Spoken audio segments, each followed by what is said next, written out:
안녕하세요. 법무법인 담윤 나유신 변호사입니다. 오늘은 여러분에게 두 가지 이야기를 들려드릴까 합니다.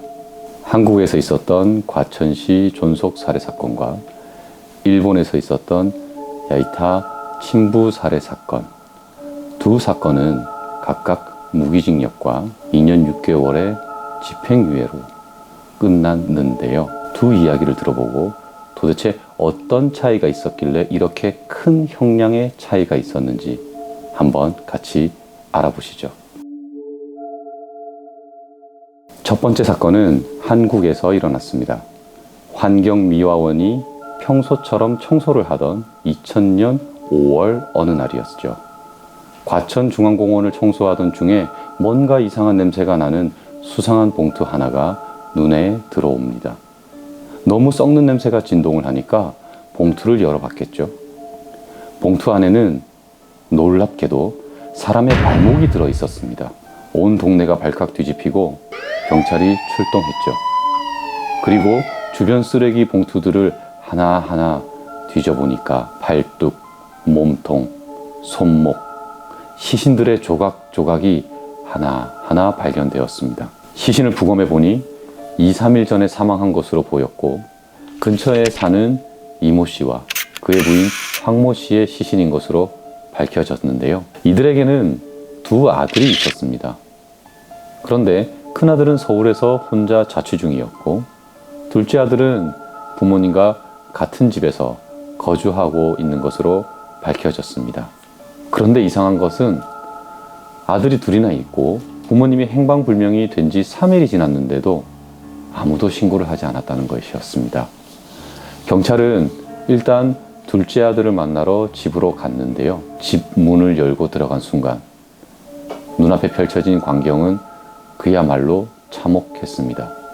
둘째 아들 이은석 씨가 피범벅이 된 채 집에서 혼이 빠진 사람처럼 멍하니 앉아 있었다고 합니다. 그리고 신문한 지 3시간 만에 본인이 범인이라고 모든 범행을 자백을 했죠. 은석 씨가 범행을 자백하고 난 후에 경찰은 그의 남은 가족인 형에게 이 사실을 알리게 됩니다. 동생이 아버지, 어머니를 살해했다. 경찰은 어렵게 말을 전했지만 얘기를 전해 들은 형의 반응 역시 일반적이지 않았다고 합니다. 형은 동생을 이해할 수 있을 것 같습니다.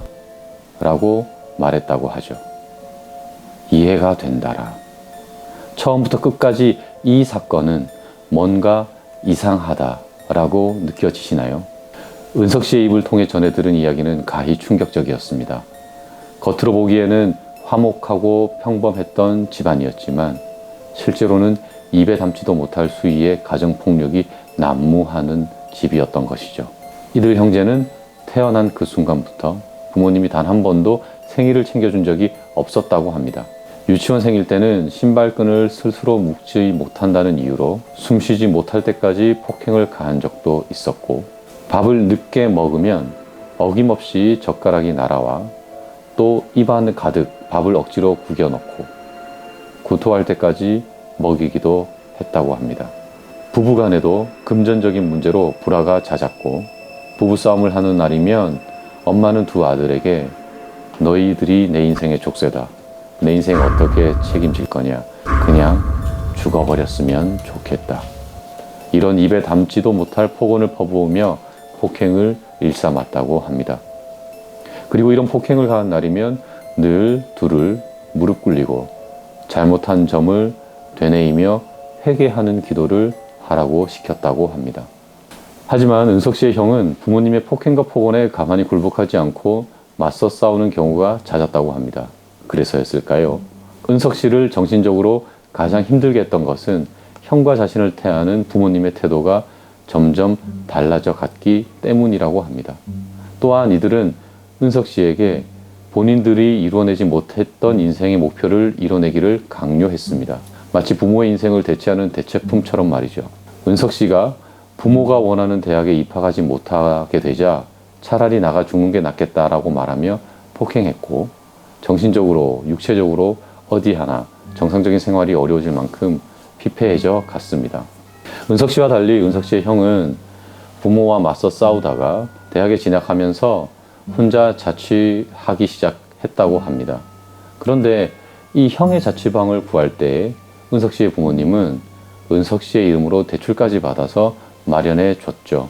뒤늦게 이 사실을 안 은석 씨는 정말 말 못할 배신감을 느끼고 힘들어했다고 합니다. 이 일로 며칠 밤을 힘들어하던 은석 씨. 처음으로 그 서운함과 섭섭함을 어렵게 용기 내어 부모님에게 꺼내게 됩니다. 하지만 부모로부터 돌아온 말은 더 큰 꾸지람과 한심함, 귀찮음이 섞인 듯한 폭언이었다고 합니다. 왜 이제 와서 옛날 이야기를 꺼내느냐. 남자 새끼가 한심하다. 여기에 크게 상처받은 은석 씨. 일주일 동안 방에서 나오지 않았어요.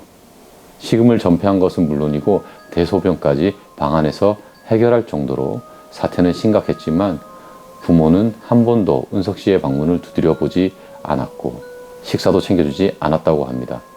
그렇게 일주일이 되던 날 밤 심신불안이 극에 달했던 은석 씨는 어머니와 아버지가 자신을 죽일지도 모른다는 생각에 도무지 잠이 들 수가 없었다고 합니다.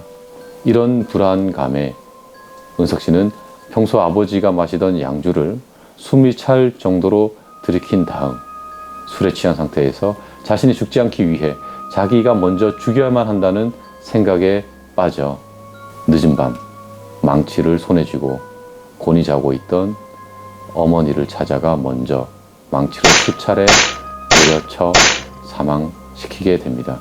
그리고 눈앞에 어머니의 시신을 보고 든 생각. 아버지가 알게 되면 난 또 엄청 혼나겠지. 아니, 어쩌면 이번에는 아버지한테 죽을지도 몰라. 이 생각이 들자 다시 한번 옆방에 있던 아버지에게 찾아가 아버지까지 살해하게 되었다고 합니다.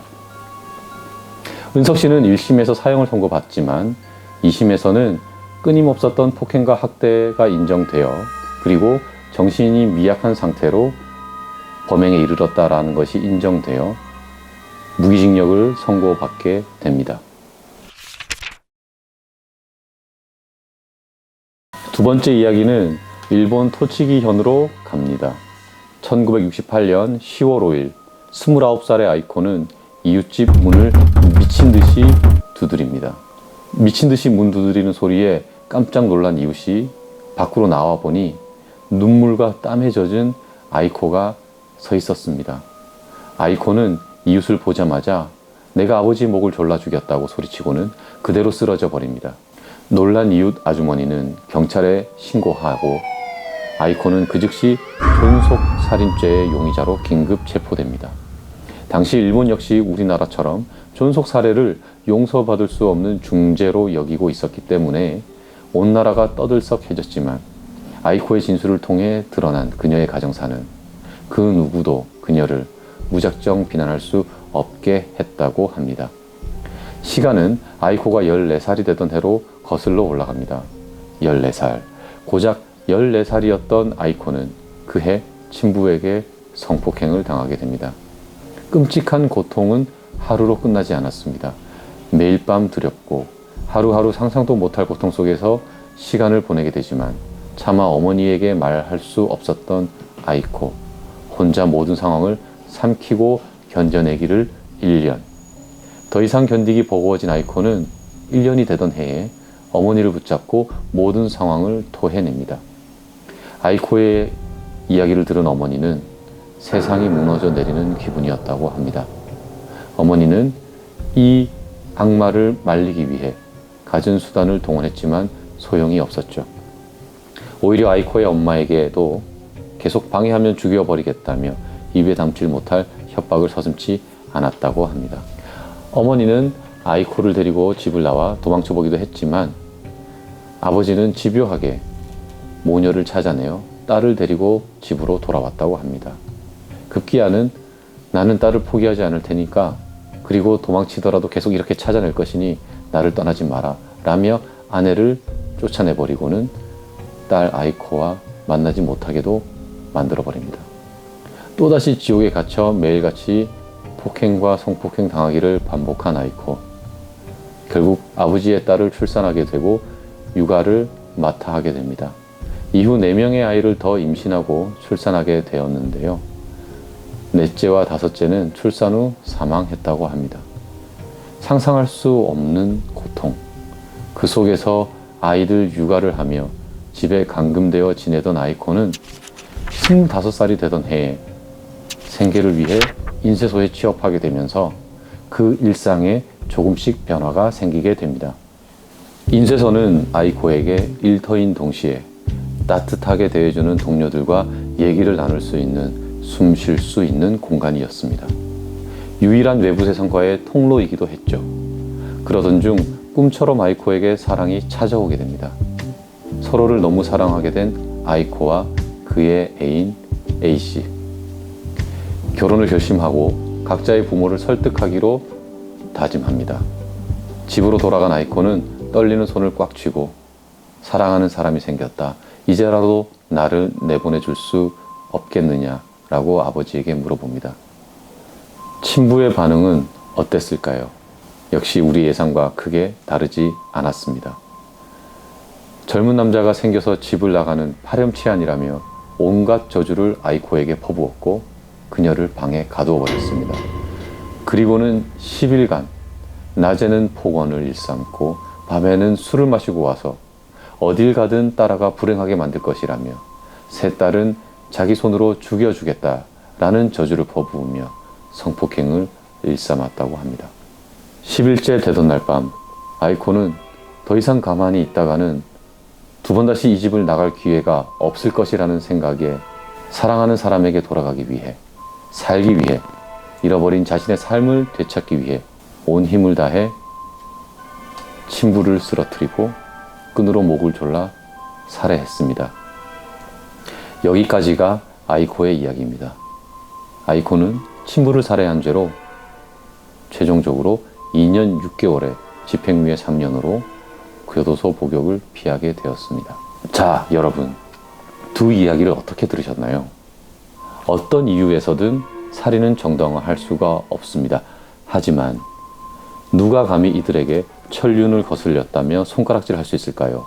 그런데 여기서 우리가 살펴볼 것이 있습니다. 은석 씨는 최종적으로 무기징역으로 교도소에서 복역하게 되었는데 아이코는 집행유예로 풀려나게 되었다는 것이죠. 어떤 차이가 있어서 이렇게 큰 형량의 차이가 발생하게 되었을까요? 다양한 이유들이 있겠습니다만 먼저 떠오르는 것은 나라가 다르다, 시대가 다르다, 뭐 이런 것들이겠죠.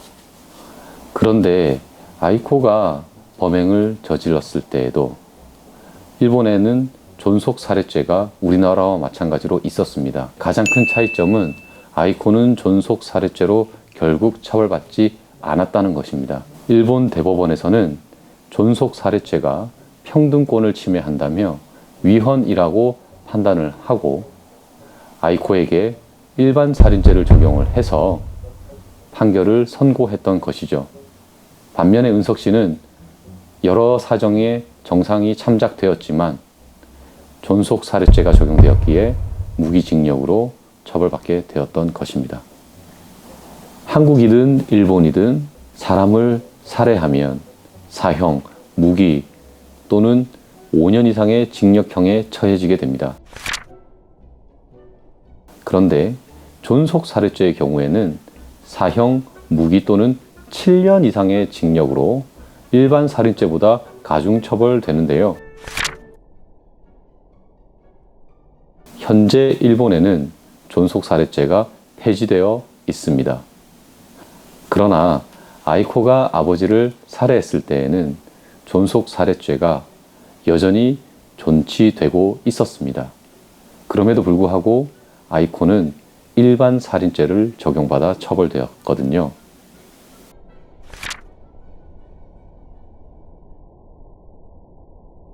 이후로 일본에서는 20년 동안 존속살해죄가 계속 폐지되어야 된다는 운동이 일었고 결국 95년도에 폐지되어 현재는 존속살해죄가 적용되지 않습니다. 반면 우리나라는 지금도 존속살해죄가 계속 존치되고 있는데요. 자, 여러분은 어떻게 생각하십니까? 누구나 사람을 죽이면 안 되고 더욱이 그것이 부모라면 더더욱 그래서는 안 되겠죠. 하지만 이처럼 사연이 있는 경우에도 그대로 존속살해죄를 적용을 해야 될까요? 여러분들의 생각을 한번 댓글로 남겨주시기 바랍니다. 여기까지 법무법인 담윤의 나변이었습니다.